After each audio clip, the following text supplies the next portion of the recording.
Hey,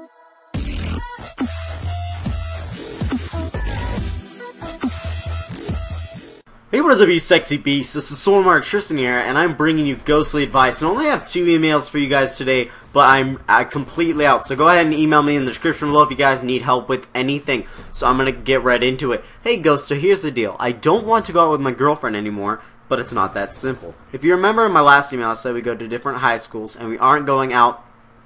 We are going out, but we aren't going out, like, if you know what I mean. So basically what he's saying is the fact that they're still dating, but they don't, like, hang out or see each other very often, so it's basically not like they're dating.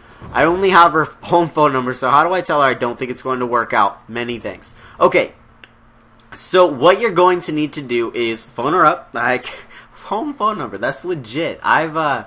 God, I remember having to used to call like home phones and stuff. It was insane. Like, yeah, can I speak to, you know, whatever, you're talking to their mom or whatever. It's kind of awkward. But anyway, I'm gonna get right into it. So basically, what you need to do is, yeah, like I said, you need to phone her up and then you talk to her, and then you don't need to make it like an all-out date, but kind of go see her somewhere in public. So basically, you guys could go hang out at the mall or whatever and kind of shop around a little bit and do whatever and chill with her for a little bit.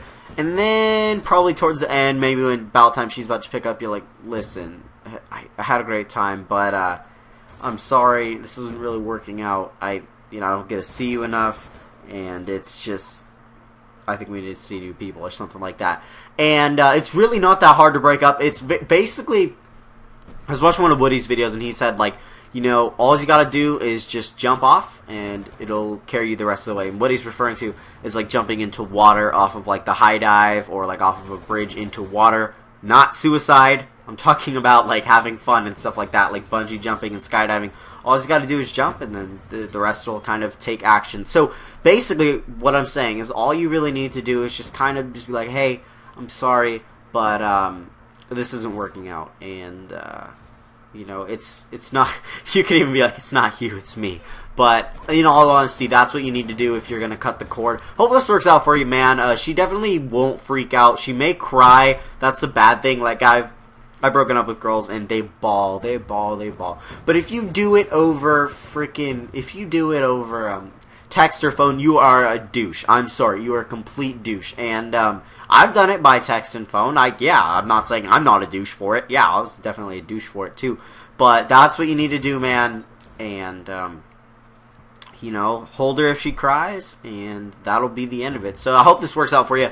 On to the last email for today. Hey, Ghost, I have a problem. Whenever I make a mistake, it seems like I can't forgive myself. Throughout the day, I keep looking back, thinking of how stupid I was for doing that, and sometimes it lasts for months. So I'm wondering, how can I make this stop? I'm afraid to tell my parents this, so can you please actually reply and give me good advice? Thank you. So basically, God, forgiving yourself, it's different for everybody. That's kind of the thing. Like, some people are like, yeah, YOLO, whatever, and they kind of forget about it, but that's not exactly true. Like, for me personally, I dwell on things forever. I dwell on things for a long time, depending on what it is. You know, like, oh, I messed up here, I messed up here. But you eventually just come to this conclusion, like, it doesn't matter.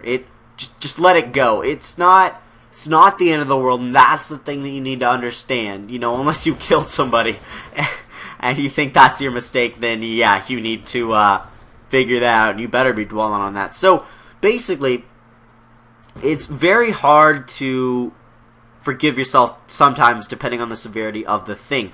So what you're going to want to do is kind of think it out, kind of comprehend why you made your choice that you did, and explain to yourself that, like, you know, this won't happen again, and I've learned from my mistakes. Because if we didn't make mistakes, we would not learn from our mistakes, and that's the thing. Learning from your mistakes is huge. Like, I've learned, you know, mistakes with women, and I've learned certain things like that just in general by messing up on them. It's honestly one of the best things that teaches us, like, okay, well, you know, I'm not going to evade my taxes, because then it'll come back and hit me in the ass. So,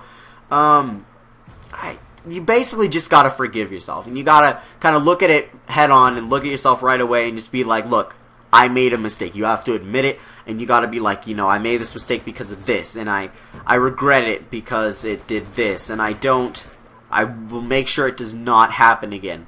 And that's how I kind of forgive myself, like, oh God, you are so stupid, and I put all the blame on myself. Don't blame somebody else, because then you'll just continue to blame that person for something that they may or may not have done, even if it's their fault.